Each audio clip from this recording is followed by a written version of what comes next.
विकृत विचारसरणीच्या काही माती फिरूंकडून गगनबावडा तालुक्यात डोंगरकड्यांना लावल्या जाणाऱ्या वनव्यामुळे वनऔषधी वनस्पती, दुर्मिळ कीटक, सरपटणारे प्राणी, पशुपक्षी यांच्या जीवाला धोका निर्माण होतोच, शिवाय पठारावरील शेतकऱ्यांच्या पाळीव जनावरांचा चाऱ्याचा देखील प्रश्न निर्माण होत आहे।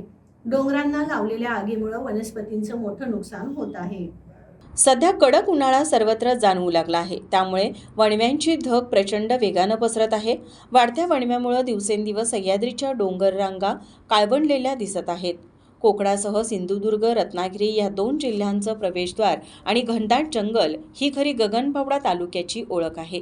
सध्या गगनबावडा तालुक्यात डोंगर पठारावर रस्त्यांचं जाळं विणलंय। त्यामुळे तालुक्यात कुठेही फिरताना आता चारचाकी गाडीनं येथील निसर्गाचा आनंद घेत फिरता येतं। या ठिकाणी वनक्षेत्रात आणि खासगी क्षेत्रावर मोठ्या प्रमाणावर दुर्मिळ वनसंपदा आहे।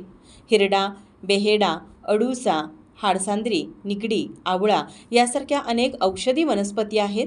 शिवाय विविध जातींचे पक्षी, प्राणी, कधीच पाहण्यात न आलेले कीटक, सरडे, भुंगे, ससे अशा प्राण्यांचे वास्तव्य या पठारावर आहे। हल्ली पर्यटकांचा ओढा गगनबावडा तालुक्यात फारच वाढला आहे। इथे येणाऱ्या पर्यटकांपैकी काही विकृत विचारसरणीचे लोक या ठिकाणी मौजमजा करण्यासाठी येतात।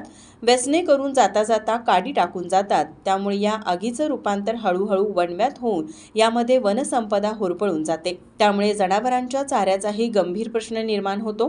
गावोगावी असणाऱ्या वनसमित्यांनी पुढाकार घेत वनसंपदा चालवण्यासाठी प्रयत्न केले पाहिजेत। ग्रामसभेतही त्याबाबत माहिती दिली पाहिजे। डोंगर कपारीत फिरायला येणाऱ्या पर्यटकांनीही जंगलाला आग लागणार नाही याची काळजी घेतली पाहिजे। तसे झाल्यास डोंगर रांगा हिरव्यागार दिसतील, कीटक, पक्षी, प्राण्यांचे वास्तव्य वाढेल आणि निसर्गाचा ऱ्हास थांबण्यास मदत होणार आहे। टीव्ही नेक्स्ट मराठीसाठी गगनबावड्याहून महादेव कांबळे।